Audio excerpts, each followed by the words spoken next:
main service here, members from the 10 o'clock service, members from the 1 o'clock Tongan Fellowship out there. We have our confirmands that are in confirmation class today, but they'll go back at 1 o'clock. Our fellowship of the Tongan language service happens at 1 o'clock as well. So we're going to finish around 12:45, okay. And there's a clock right there. Excellent. Okay. And so I wanted you all to have an opportunity to meet Bishop Sandy Olewine, because she is a fantastic leader that's bringing a lot of healing and wholeness into our annual conference, but also a real good vision for mission and ministry. And she has had some fantastic experience. She served in the United Methodist liaison to Jerusalem through the General Board of Global Ministries for 10 years, from 1996 to 2006. And so some of us were studying a study about Palestine called Kairos Palestine. That's Palestine in God's time.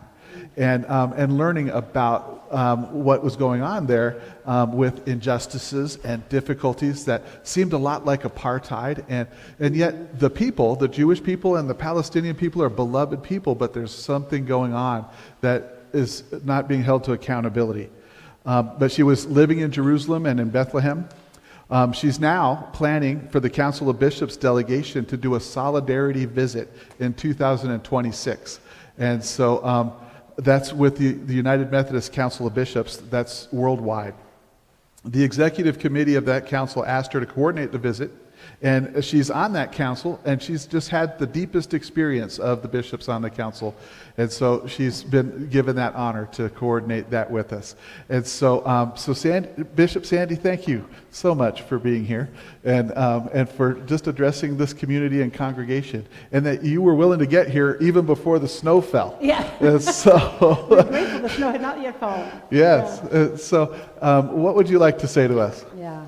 Well, first of all, it's really a great joy to be with you, and I'm also really always glad when a congregation is taking time to wrestle with the issues in the world and to figure out what does it mean to be faithful as followers of Jesus. What does it mean to be faithful in relationship to persons of multi-faith and to our society at large as we navigate the challenging situations in the world. And the Israel-Palestine issue is, I hate when I say that issue because it makes it sound, it sort of truncates it like it's just a thing to check off a box. But the conflict there is many decades long. It's over a century long, actually. And you might even draw the circle farther back. And one of the challenges of the conversations around Israel-Palestine always is where do you begin the story? Because the point at which you jump off tends to shape how you're going to tell whose side you're on or whose perspective you're seeing. And so it's always difficult to know in a forum like this where does one start.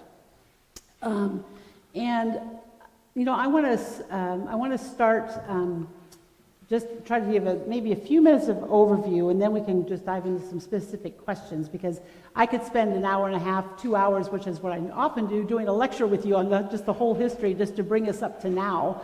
But the historic Palestine, historic Israel, that part of the Middle East, has basically lived under occupation by somebody since time memoriam. And so even in the 1500s on, we were, of course, under the Ottoman Empire, right? And at the end of World War I, when the Ottoman Empire was broken apart as a part of that, then we began to have European colonialism that then made most of the boundaries that are now current across the Middle East, dividing up and making countries where there necessarily hadn't been countries in those borders, and you had French control, you had British control over much of that region. It was tied in with that was also the beginning in Europe in the late 1800s of nationalism. It was the beginning of, again, the formation of nation states. It's not that old that in history that we have nation states. And it was in the formation of nation states that anti-Semitism again reared its ugly head in another way, in which as nations were forming, Jews were finding themselves, even though they had been born and lived in whatever nation was being formed, being excluded from being being able to be citizens. And so you had people like Theodor Herzl, who was the founder really of modern day Zionism, who really would have been happy to have been a good Austrian. But the Austrians said, no, you can't be a good Austrian because you're not Aryan, right? You're not Austrian, you're Jewish. And that, as that was happening in many nations across Europe, there began to be this thing of, okay, well, if this is the way the world is going, then Jews must have their own state. And so to look at where can that be? And so there was a lot of different explorations of areas of where there was perceived to be not very many people. So there was even a proposal that there would be a Jewish state made in Uganda, of all things, that didn't really have a ring to it for people, you know. But next year in Jerusalem, that rang in hearts, because that was a language that's used in every Passover gathering when they do the Haganah, the prayer, the Passover meal. It is next year in Jerusalem. So there was a resonance with thinking about going back to Jerusalem. But the reality was, in the late 1800s to the early 20th century, the highest majority of Jews that were immigrating out of Eastern Europe, even as things were becoming more difficult there, and before even the rise of Hitler, they were going to Britain and going to the United States. There was very little immigration going towards the Middle East because it wasn't developed. It was still, in many places, a backwater, and there wasn't that draw. And then we end up in World War II with the horrendous massacre of Jews, of course, across Europe. And when that ends and the camps are liberated and there's migration going on, many of the Western countries, including us, sort of blocked our borders to Jewish refugees coming out. And there was also a huge push at that point by various sort of Jewish organizations for people to be populated into historic Palestine, to return to form a state of Israel.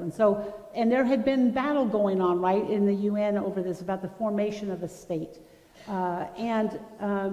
There was a lot of folks who didn't want to do that. In fact, the State Department told President Truman that if we were to partition what was then called Palestine into two countries, that we would be paying for that for decades to come.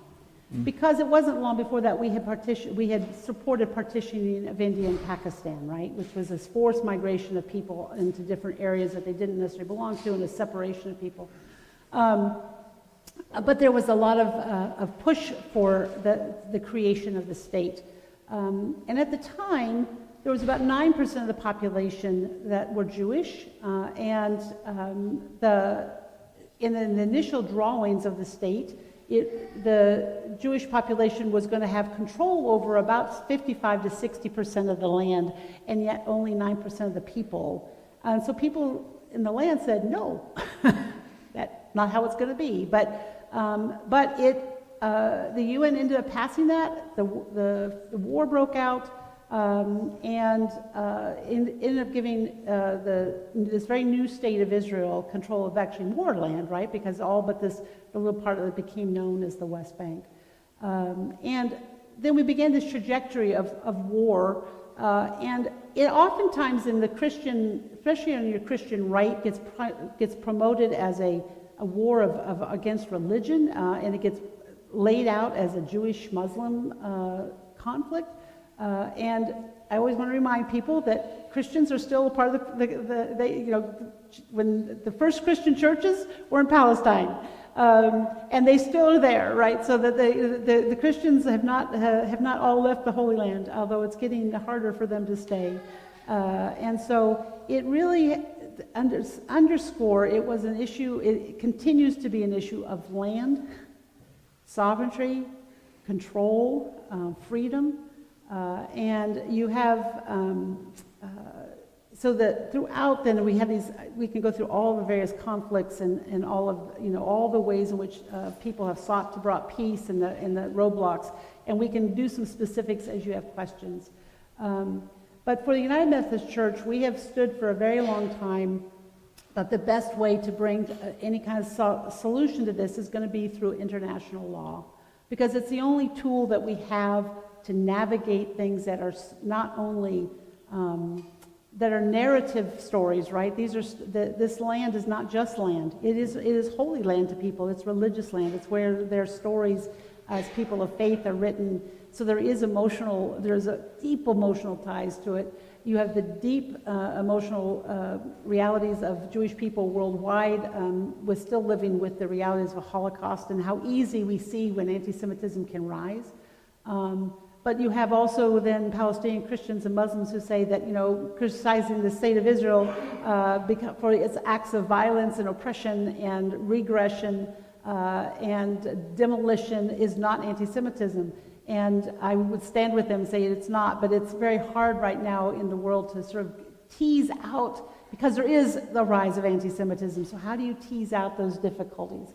But I think that the way we do that is to continue to keep as many people at the table as possible, to listen to the stories, to look about where could justice be, and how do we lean into with the folks who are trying to do that, are trying to find a way to lift up the thriving of all the people in that region. So I'm just going to stop with that as a really broad overview that probably didn't answer any question, and it grows 100 more. But let me stop there and see what... Well, I definitely had a thought come to my mind as you were talking, and because you were there for 10 years. Yeah. And so you were talking to people right there on the ground.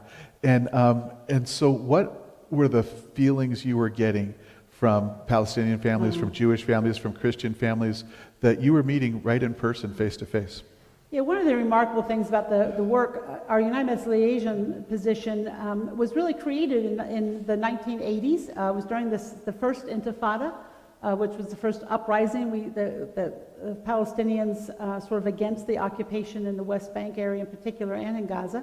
And the heads of the Council of Churches approached the head of the churches at the World Council of Churches and said, millions of your people come here on pilgrimage every year. And they run where Jesus walked. They go from holy site to holy site. And at best, those of us who still live here are nothing but a sort of a pretty picture in their background, right? They don't know anything about our story. They don't know anything about the real life. They don't look for where Jesus might be today. And so you all need to you have some responsibility, because your folks are coming here to help educate them. And so the United Methodist Church, the Presbyterian Church, the Lutheran Church of America, all formed sort of liaison positions in Jerusalem about that time, so that we could help get people off of tour buses and not make it just running around to holy sites, but actually encountering people today who were some of our mission partners in the hospitals and the vocational training programs, meeting with Israelis and Palestinians who are committed to peace and trying to figure out how do they change governments and structures to make that possible. And so when I went, it was right after the Oslo Accords had been signed. Though that got signed in 2023, 2003. My first visit was literally just days after that, and I went to Jericho, and it was just before Jericho was supposed to be handed over to Palestinians. And everywhere you went, there was Israeli, Palestinian, American flags all over the city. People were rejoicing. People thought, we've had a breakthrough. This is going to be a new thing. That got postponed till 6 more months, and by the time I actually got there as a liaison, because I did a year of sabbatical there first in 2005, that had already begun to fall away. It wasn't long after that Rabin was assassinated, and that whole thing started falling apart. But what my job was, for the first really 5 years I was there, was to get people off of tour buses. And so for 10 years, I literally sat at the feet of Israelis and Palestinians from every perspective, every walk of life, from the highest of elected officials to people living out in villages, to seminary professors, to business owners, to religious leaders, and brought people in to listen to their stories. And so I got to be educated by those stories as well. And so I feel like I had... I've got a million stories of a million different ideas and possibilities, but it's helped me to continue to figure out how do we keep working for peace. So. Yes, and so my daughter, who's in that room right over there, Emerson Grace, and I got to go to Palestine and Israel in 2013. And we took the chance to get out right at dawn and walk around and meet the people in Bethlehem that were Palestinian. And they were making coffee and tea and things like that really early in the morning, and baked breads. And we were probably the only touristy type people looking out there. But if you look at Emerson Grace, she kind of looks Palestinian. And so when we went up to the coffee cart, they were asking her, why is it that that you're out here with your dad, and would you like mint in your tea? And then they went out into their yards, and they picked the mint from their yards and brought it out to put in her tea. And we just found them really kind. At the same time, we got to go to the Wailing Wall at one point, and it was during the celebration of Sukkot. And that took a surprising turn for me, because the people that were coming to the Wailing Wall were waving green things and shouting and having horns go off and things like that. And it was a nationalistic parade. And it felt very, we're insiders, and you're not. And maybe it was 3 hours later, we were in Jerusalem, East Jerusalem, and in the old city, and tear gas canisters were being fired into the city right at dusk. So there was so many different experiences just in a few days. Did you have stories like that? Yeah, and especially around any of the religious holidays, particularly around Jewish holidays, the Jewish ability to access the Western Wall, which you call the Wailing Wall, the Western Wall because it's the Western Wall of the old temple, right? That's really what the structure is, the Western Wall.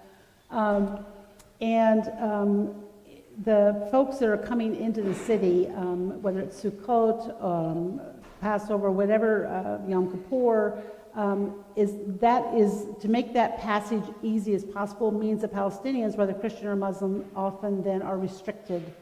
And so it becomes a point of tension because people get blocked from being able to go to their work, they can't go to school, they can't do, and so it often is a time where their tension rises, and it tends to get responded to with tear gas or other things, right?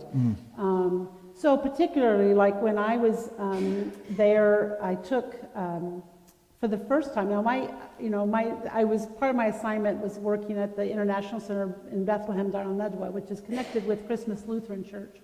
The Lutherans were the ones that were sponsoring my visa. So I was assistant pastor at the church as part of my time there, and so people got to go. We had to get permission for all of our people to go into the city of Jerusalem, even though we were literally 10 minutes away by car, but they couldn't just go. Since the Oslo Accords, they had to have permits. And so during the time I was there, and it's gotten harder now to get permits, but we wanted to take the children had never been into the city of Jerusalem. Now, when I went to Jerusalem my first time, I took 80 people, but 20 of them were youth from my church in Los Angeles. I could fly my youth from around the world to Jerusalem. And Palestinian Christians who literally were born 10 miles away had never been there. It still makes me.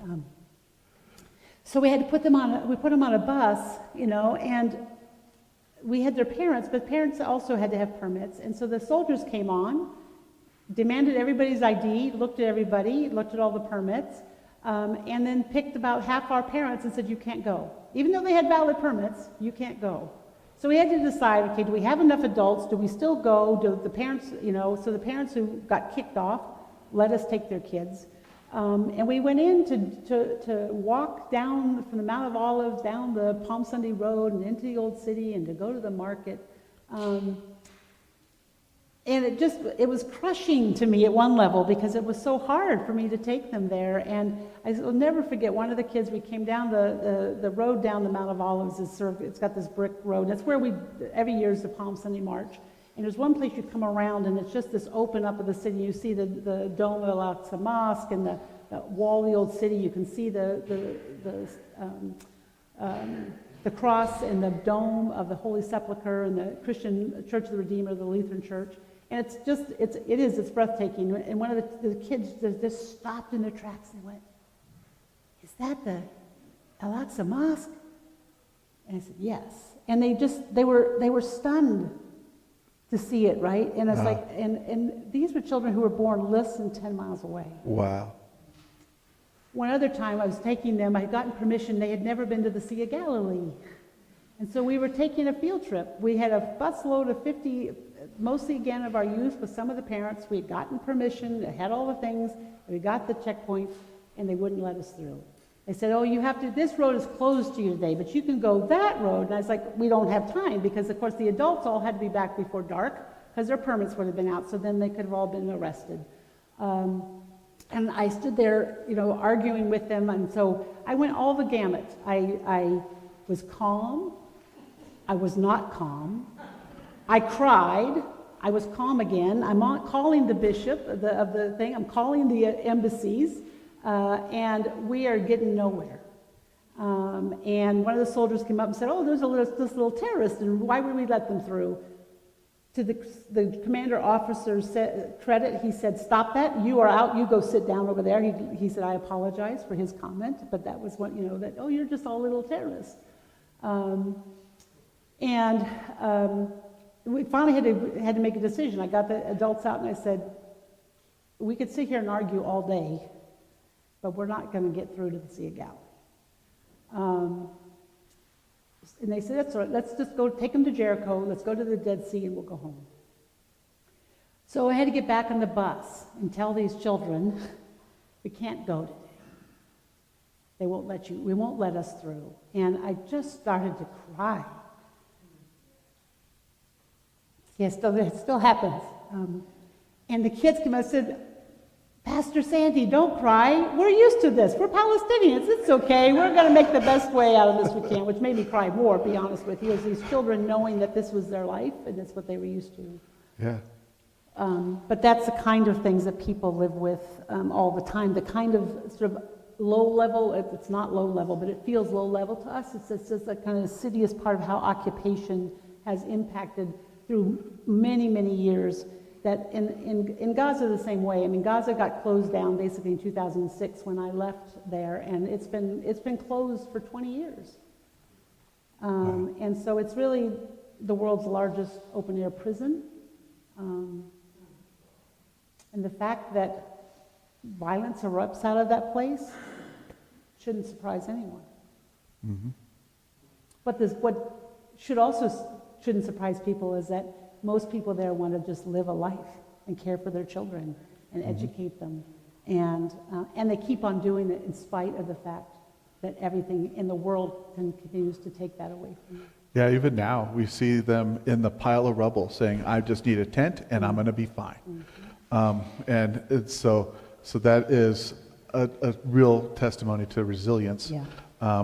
But what is surprising, and I know it was surprising to us, is coming into a land where the walls are 26 feet high and there are turrets that say, "Welcome to Bethlehem."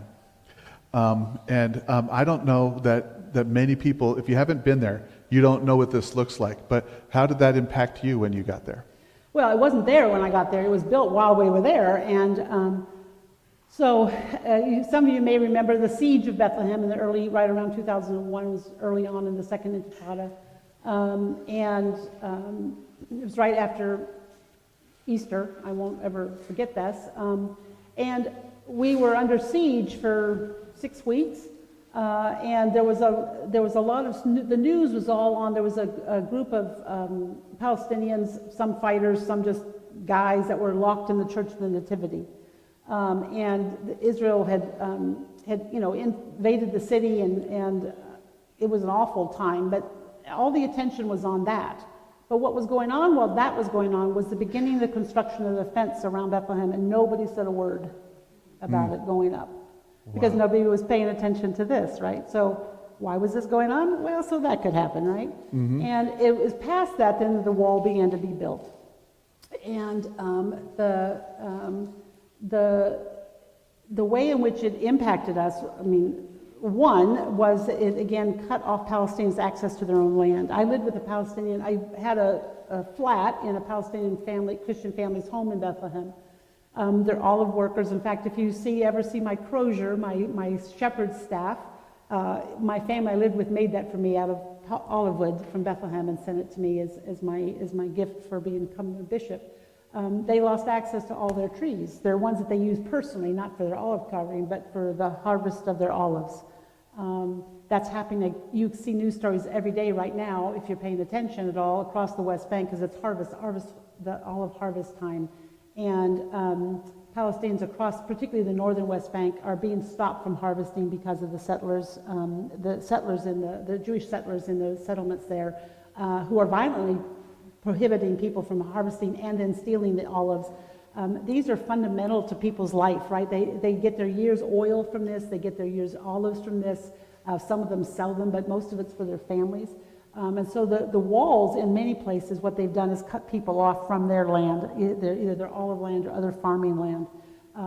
It's meant that everybody is living basically in sort of these jails, and you have to have permits given only by the Israelis to decide who can go through those gates.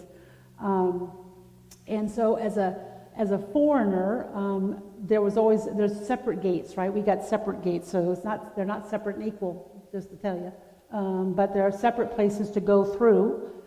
Tourists can come, the bus comes into a place, and if a tourist is not paying any attention, they can actually go through the gate and not ever know they went through it. Because if you sit in the bus and you're talking, the bus stops, you don't care, you don't look, there's this huge gate. I mean, it's almost not quite as tall as the ceiling, but it's 20-some feet. Opens up, a huge metal gate. The bus drives through and it clangs shut behind you. If you just go to Major Square and no one points it out, you can get back in your bus and you can maybe never even see it. But what it's done, it's cut off, again, all this land from people. And so the ability for Palestine to create any sense of a continuous country. I mean, right now I would say to you that two-state solution is a never happening. And it's never happening because of the Israeli settlements across the West Bank. Because they have put population in the West Bank in the way that they've done that, in the way they constructed the roads and now the walls. There is no way that Palestinians can have a contiguous state. It's like an island. It looks like Swiss cheese if you see a map of it. And so the ability for commerce, for Palestinian trade to go between cities and stuff is almost impossible now. And particularly because since October 23, the cement barricades have gone back up across most Palestinian roads, and so access has even gotten more difficult for people. And so it just stopped our ability to move. Now, as a foreigner, I never couldn't get out, and if we were under curfew, so I often had to move under curfew, but Palestinians are so hospitable, they would always watch out for me. You hear the old ladies up, Dababa, meaning the tank is coming, or Jarash. The tanks weren't so hard that you could hear the tanks, right, because they're kind of loud. The soldiers not all the time, but they would yell out Jarash, and so that you would know, and they'd open the doors, and you could sneak in their house while the Jarash, passed, and wait till the soldiers got by, and you could get back out again. And if I got caught out in the field somewhere, I wasn't likely to get shot. But that's not true for Palestinians, right? I would play dumb, but we had lots of encounters. One of the things that people often asked us is that, what does it mean to be there in solidarity, right? To stand with, to accompany people, to accompany both Israelis and Palestinians in this world is to stand in the midst of the violence and not leave, right? Is to be there, and so that you can tell their stories and you can stand with them. And never once, even when the U.S. we started the second Gulf War and we were in there, never once did I ever have anyone say anything to me as an American. I have shrapnel from my balcony from our weapons that were dropped in my neighborhood when during this second Intifada, right at the beginning of the Gulf War. That blew the door off my house and the windows out, and you know, I made visits to Palestinian families whose homes were destroyed, and you know, the first time, because my father's twins just luckily were not in their bed. If they had been in their bed, they would have not been alive. But he came out and he brought the pieces of what left over the missile that had come from an Apache helicopter, and he just came out to me and he said to me, This is your gift to my children from your government. And he was right. But I also couldn't, I needed to stand there and say, I'm sorry. And then continue to stay and be present with them, right? Because so much of the military equipment we supply. And so solidarity is about being there even when you're very uncomfortable.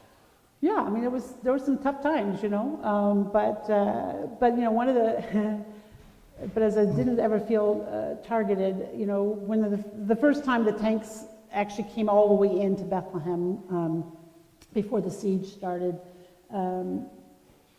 it was chaos everywhere, and people were running, and I was getting ready to move up and go to the church because it was closer to the center of the old city and less likely the tanks would get there. They later did, but at the beginning we didn't think they'd get there. But one of my friends who lived on the other side of the city, who happens to be a Muslim, was one of the shopkeepers, said, I'm coming to get you to take you to the church. I was like, no. You got to drive all the way across the city. There's people everywhere. They're shooting. No, you're not coming. He says, do not leave your house. I'm coming to get you. And he did. He came all the way across town while tanks were firing to pick me up so that he could get me to the church where I would be safe. Wow. That was my Muslim neighbor. So you talked about settlements a little bit, and I don't think we all have an equal knowledge of what that is. Did that start happening after you were already there? And how does that work? Where isn't this Palestinian land? Well, this is one of those, under international law, it began right after the 67 war when Israel took control of the area between the Jordan River and what's called the West Bank. It looks like a kidney, right, if you've ever seen a map of it. And they had control of all of that. And they began almost immediately putting civilian population in some parts of that land. Now, under international law, that's illegal. You know, an occupying country is not allowed to put their own civilian population in occupied territory by international law. So people have been fighting that for years. And it sped up, though, after Oslo was signed, and more places were put. And the U.S. government has never done anything, only very briefly under the first Bush administration when Baker was our Secretary of State, did we stop funding for a very short period of time because of Israel's ongoing settlement thing. But Congress overrode it, and that was the only time in our history that we've ever stopped funding because of Israeli breaching of agreements. And so in the time that I was there, I mean, it was just amazing acceleration. Because under the Oslo Agreement, the West Bank was divided into three areas. Area A, which will be fully under Palestinian control, which was basically the main cities, right? So Bethlehem, the center of Hebron, except for a piece of Hebron, because Hebron's has a place, obviously, for Jewish folks as well. But Jenin, Ramallah, Tulkarem, some of the major cities of the West Bank were considered Area A. Area B was kind of this area around that, which could have both Israeli, and Area C was still fully under Israeli control, which was over 60% of the West Bank. And so it was in those areas then that they began settlements of folks. Some of them are secular. There was incentives for people. Housing was cheap. They had tax relief they didn't have to do. So it was a really incentive for people to move out there and to populate the land. And of course, the more you populate, the harder it is to move, right? So you're harder to give up land. And so even by the time I left in 2006, it was like, there's no way a two-state solution can ever work. I mean, I was already clear most of us on the ground have been saying for years, 5 years before that, it wasn't possible any longer because the Jewish folks who were living in those settlements were not going to live under, they would not live under a Palestinian state, right? So it could if they would become part of Palestine, but there was no way they were going to do that, right? So, and there was some of the settlements were not religious in the sense they were just secular Jews, Israelis moving out there because it was a good place to live. And they had the government move them back, help them move back, sort of the same way they gave them incentives to go, they would have left. But about half of them are really religious because as you realize, the West Bank, right, is actually biblical Israel. Mm-hmm.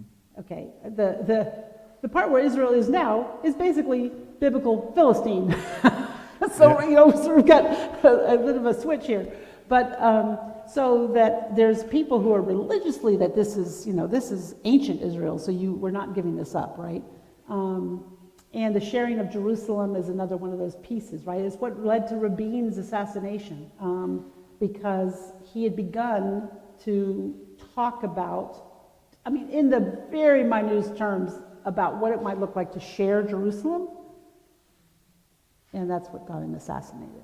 And he was which leader? Leader of Israelis. Of the Israelis. Yeah. Mm-hmm. He was the prime minister and the one who negotiated and sat through the arrangement of the Oslo Accords. And it was an Orthodox Jew who killed him because of this sense of you're going to be willing to give away a part of or control of Jerusalem. So the settlements have been, the reality is they also take the water, right? So you'll be down in even when I lived in Bethlehem, we had limited water, and Israeli controls all the water. They control the aquifers. The land they kept is all over the major aquifers in the West Bank.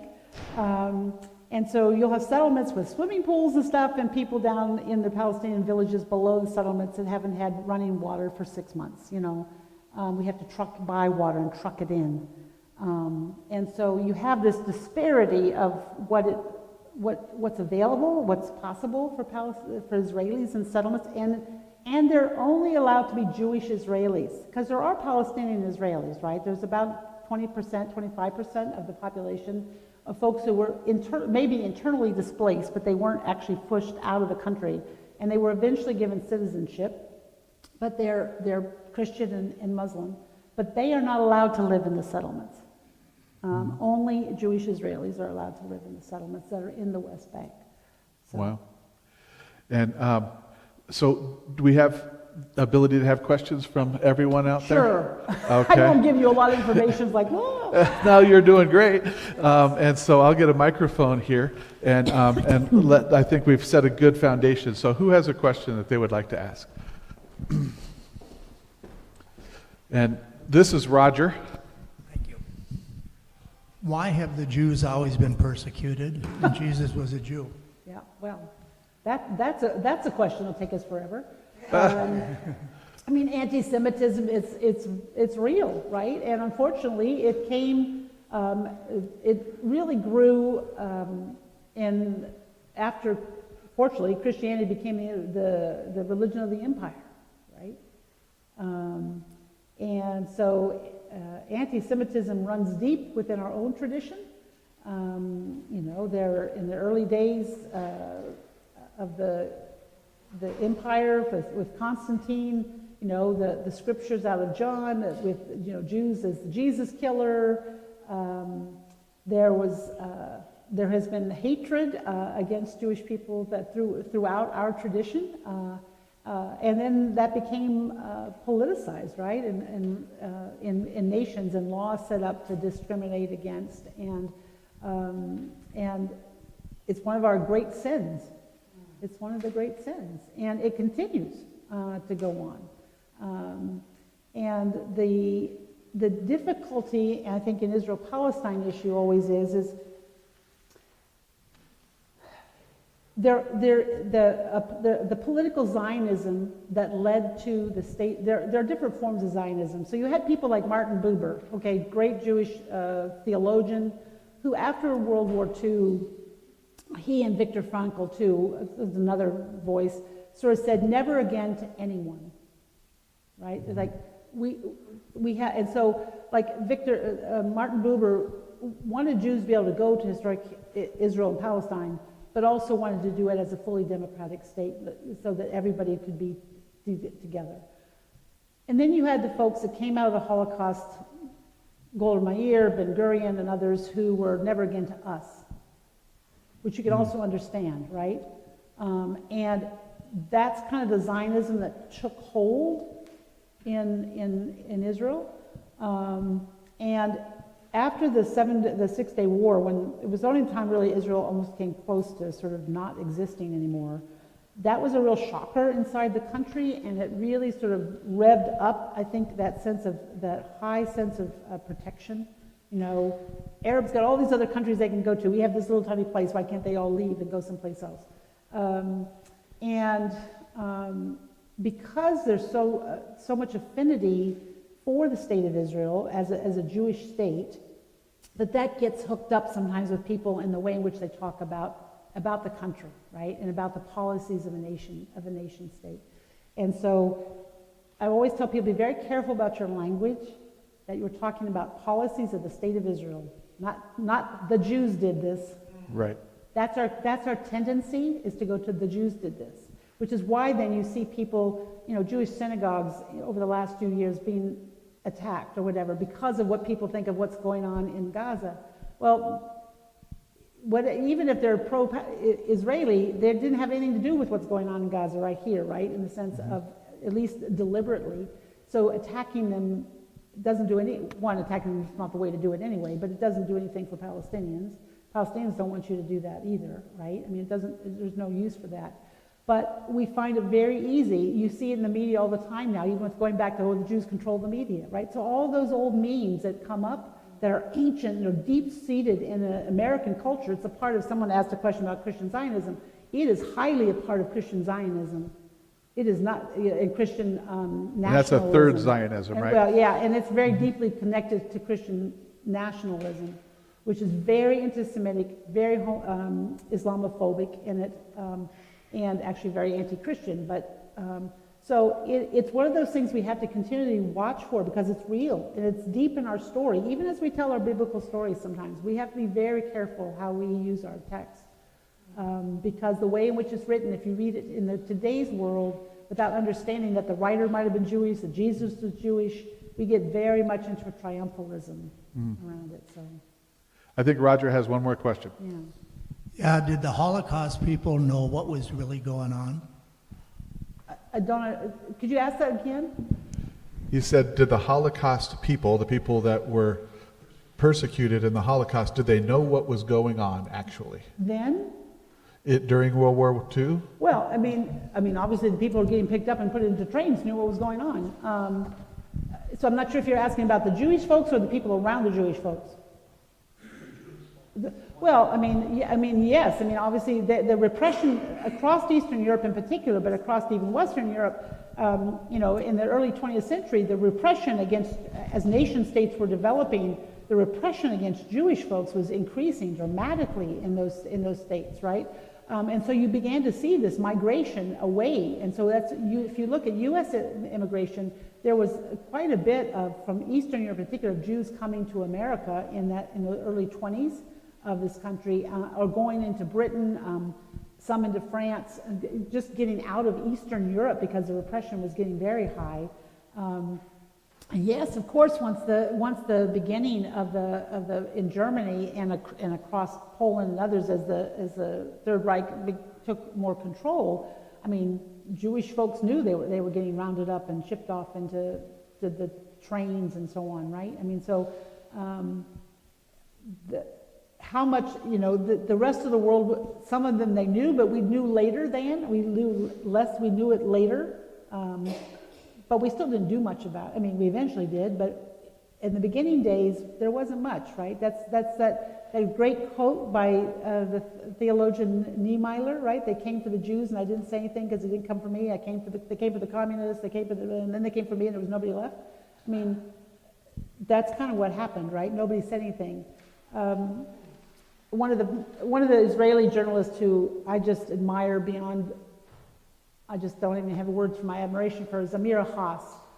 She still writes. You'll see her writing in the Haaretz, which is the English paper in Israel, which I recommend if you have a subscription to that to get a sense of what's going on from inside Israel right now.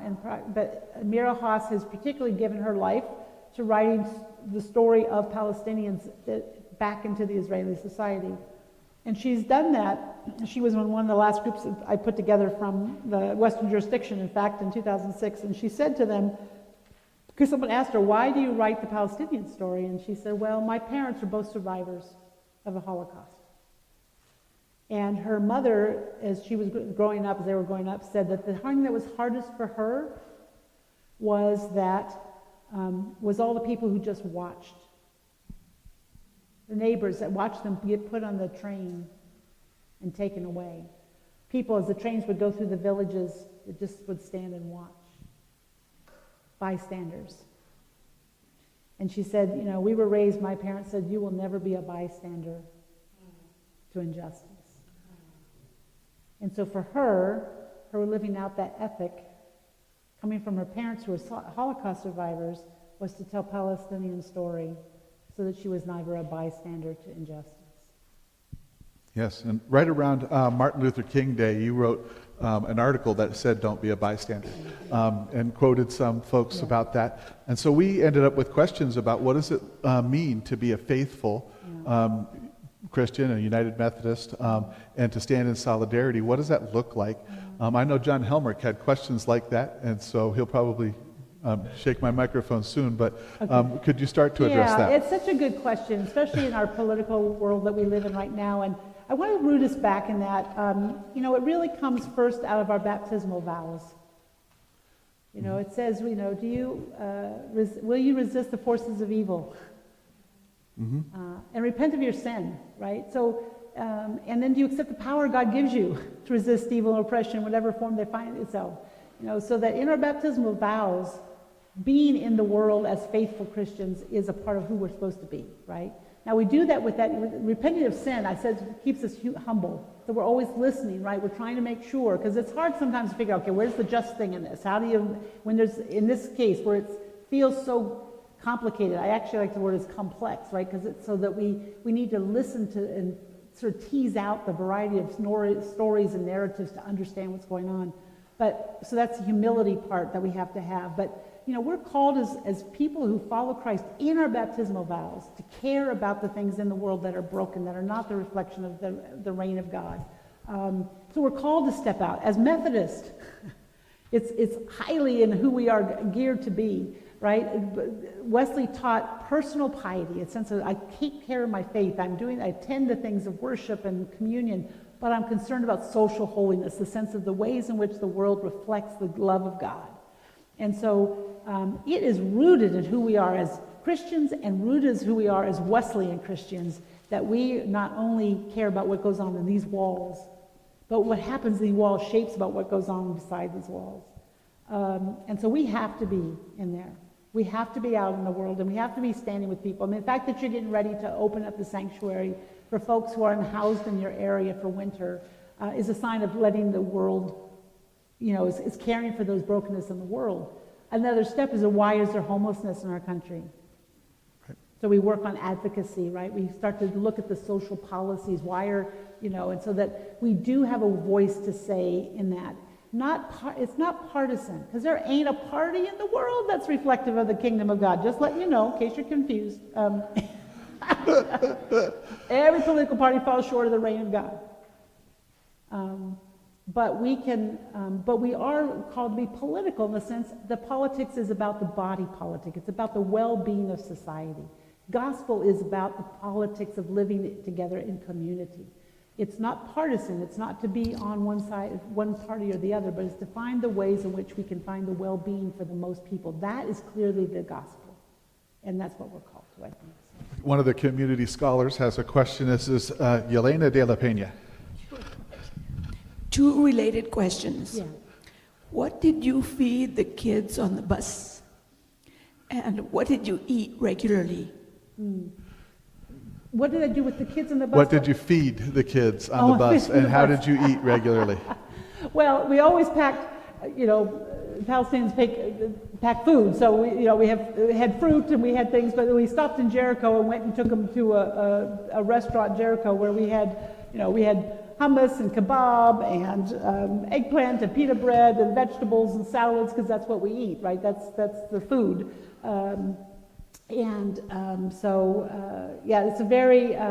It's a very communal culture. It's very seasonal. I got to practice what it is to live in a place where vegetables are grown at certain times of year, and so that's what your diet reflects. You can't get everything all the time, so that idea of it's spring, I can make okra, I can things that would only come at certain times. So it's a lot of parsley, meza, parsley style tabbouleh, in everything with tomatoes in it and lots of eggplant. Meat there was meat, but that's expensive, so a lot of people didn't eat very much meat. Usually it's chicken. It's not very much pork, because not only the Jews but also Muslims don't eat pork, so the only pork people are Christians. So there are some pork farms, but inside Israel the pigs have to be raised off the ground. They're not allowed to be on the ground itself. It's interesting, right? Because that somehow will pollute the ground. So the pigs are raised on these elevated things. It made ham very expensive because there were very few and far between if you wanted pigs. Yeah. Okay, I see a bunch of questions. I'm going to get a young folk, and then I'll come over to you, Tilly and Sophia. So I have two questions. My first one is the United States continuing to support Israel's violence through money and weapons while the government is shut down? Well, I expect you to ask that. There was just a story last week, I think, about that yes. So yes, the short answer is yes. No SNAP, but No funding SNAP, bombs but in we're Israel. Yes. Okay, and then my second is on the back of the flyer it said how we can stay aware and what we can do. Mm-hmm. But I was wondering if you have any specific advice or things that as kids who don't have much of a political standing or of a voice in the world yet, what we can do to make sure that kids our age aren't having to go through harsh times as they are now. Yeah, I really appreciate your question, and and kids have shown up to have actually some good political power. So when they stand together, and yeah, the handout first of all also it has not been updated since the 2023 event. So some of the information needs to be updated. They're working on it, but I think part of what you can do, there are some. One is to learn about it, and it's hard to get kids, but I think this conflict has been more on the news, so maybe it's more understanding if you tie it up with what's going on with immigration in our own country and people being disappeared. I mean, there's some energy there around that.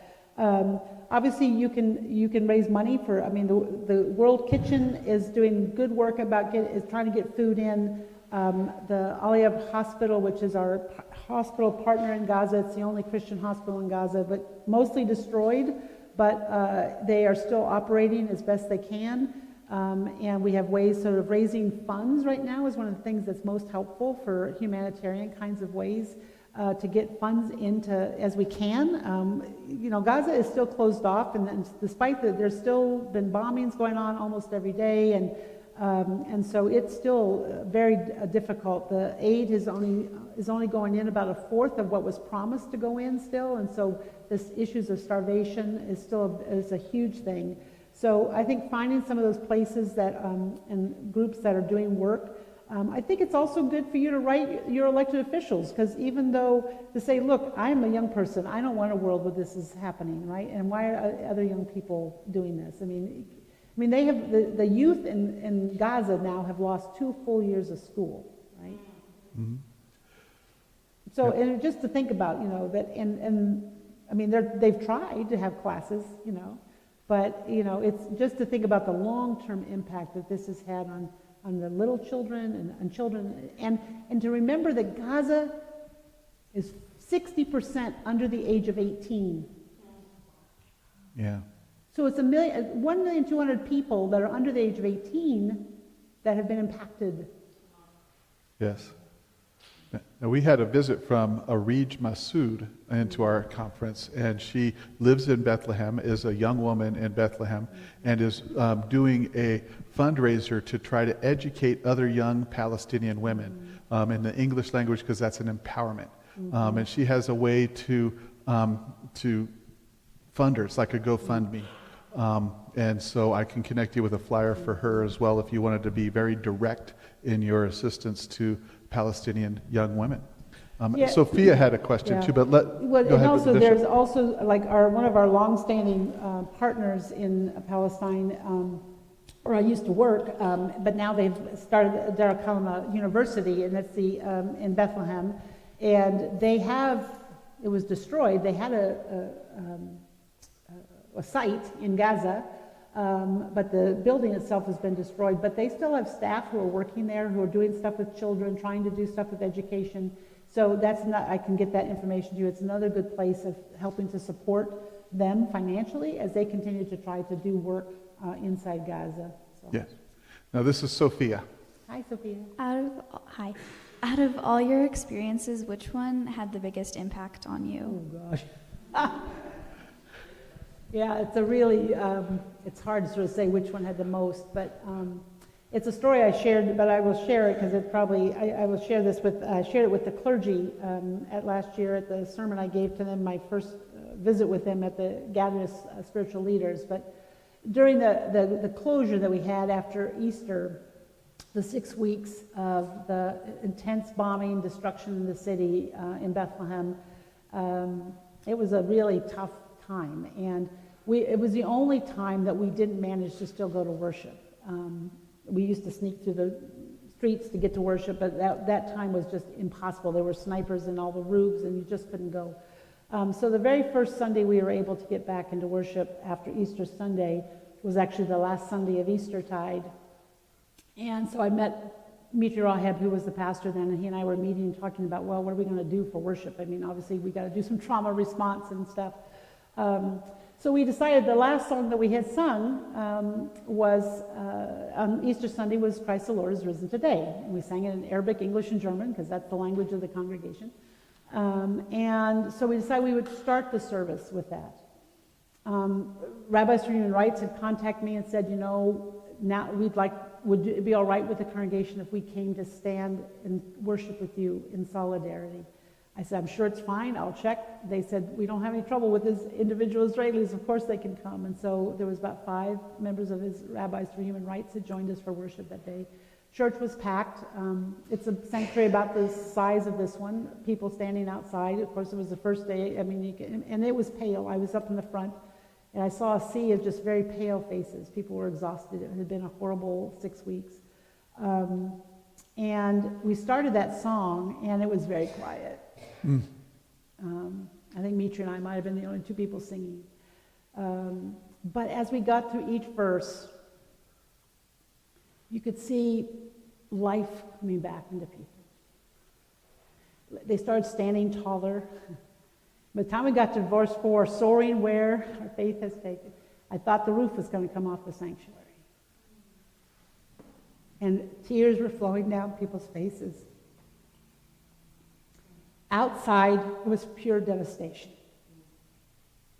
But in that moment of singing that song again about resurrection, about God being with us, about God bringing something new out of death, it was just a revival of resiliency that taught me about what our faith really can mean to us in places that are impossible. And I just hold on to that as one of the places that I can always go back to that space and remember what it is to be in utter desolation and to proclaim our faith and to let it be that which brings the air back into our lungs and the color back into our face and the energy back into our lives. Thank you. Jenny? This is Jenny Alderson. Hi. I'm glad you could come and talk to us. This could be an open-ended question or a simple yes-no. I hear leaders and pundits all the time saying, oh, the only solution to this is a 2-state solution. And then I hear you say, that's never going to happen. So is there a solution? And if you had all the power in the world, what would be your solution? Oh, I wish. Open Yeah, practically, I'd say that, the two-state solution is long gone. And it's unfortunate that the leadership today is still stuck on that, because I don't think it's doable. But people say, well, the other is not doable either, which is a confederation of some sort. But there are both Israelis and Palestinians who are working on, have put out proposals for like a confederation of a one nation with two states, right? So that would allow a little bit more of this intermingling of people and places.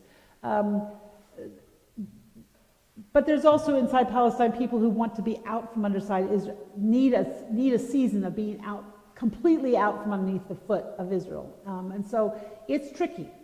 But I do think that probably right now where we need to be putting is how do you make one state, one democratic state, right, with one vote, sort of the South African of issue. Because now what we've got is apartheid, basically.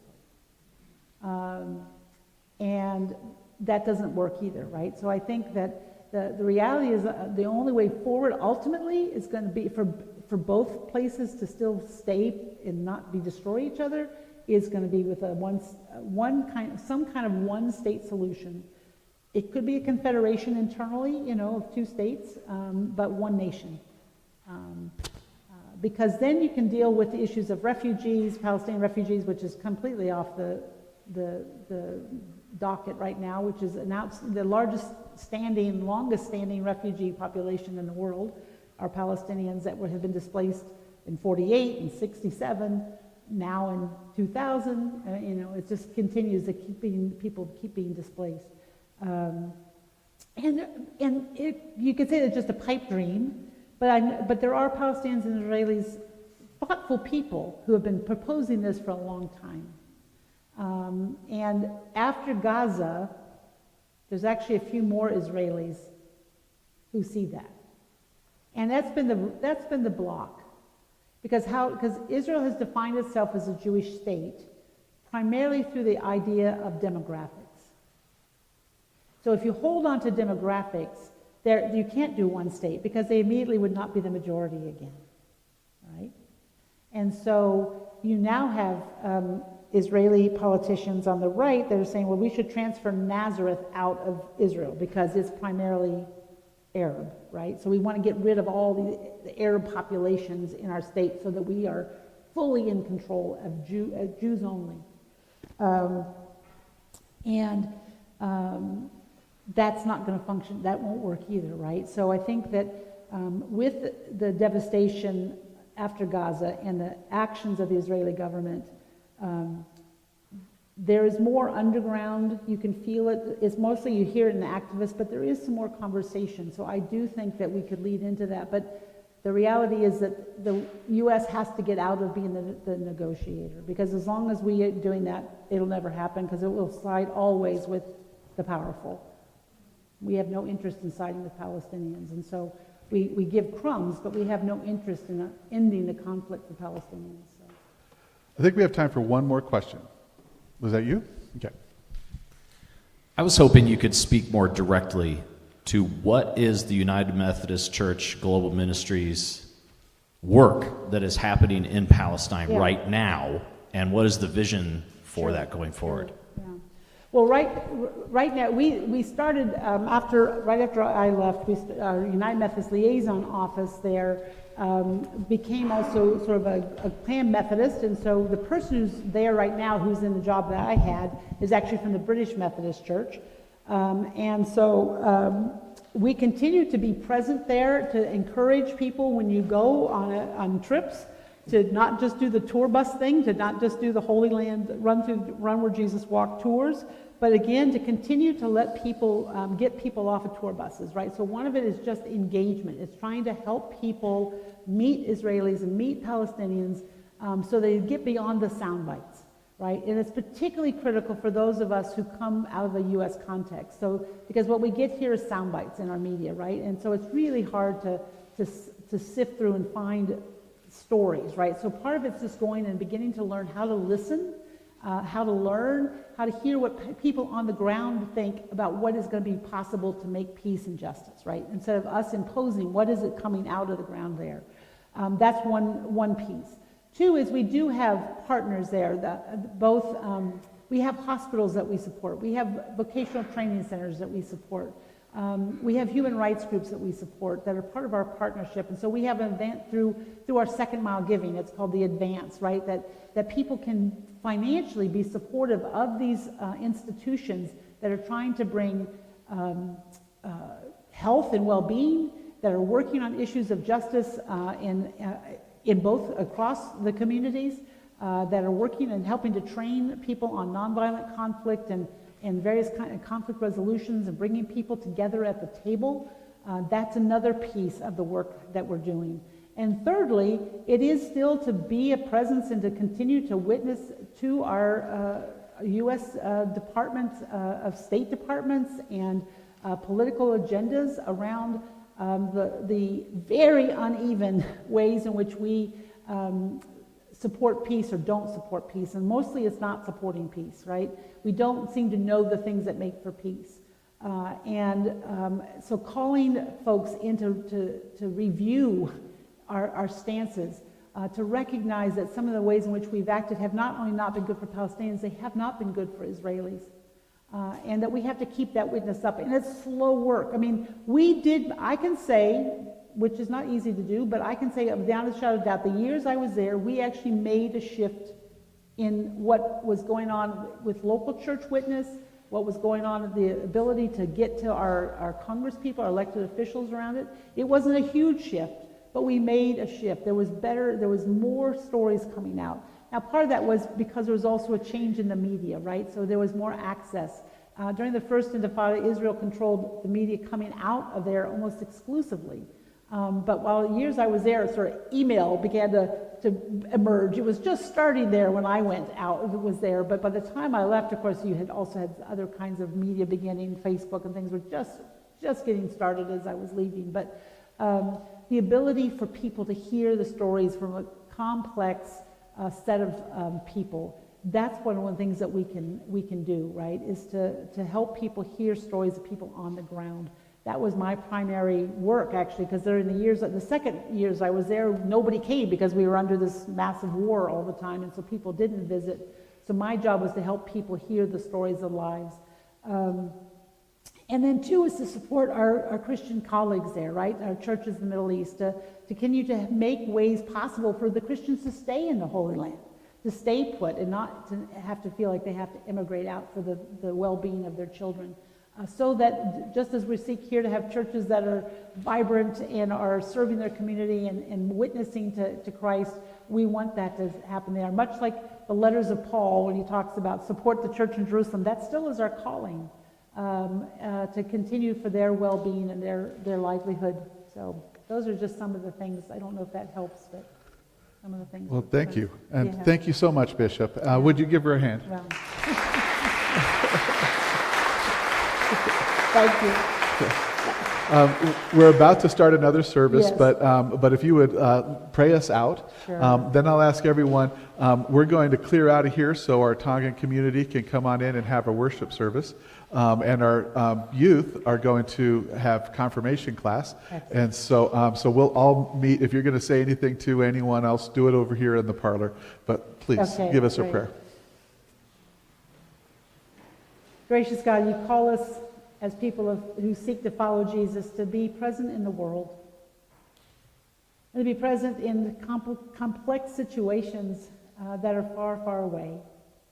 So I give you thanks for this community's concern for the peoples of Palestine and Israel, to know what it is we can do to know the things that make for peace, to continue to advocate for those who are forgotten and unheard, to seek to be people of nonviolence and possibility, that resist the call to demonize or to vilify those that we do not understand, but to continue to open ourselves to your grace and your love and your vision, so that as we listen for the seeds of hope, that we might water them, hold them, nurture them so that they might blossom, and that all around the world your reign might come as you would have it.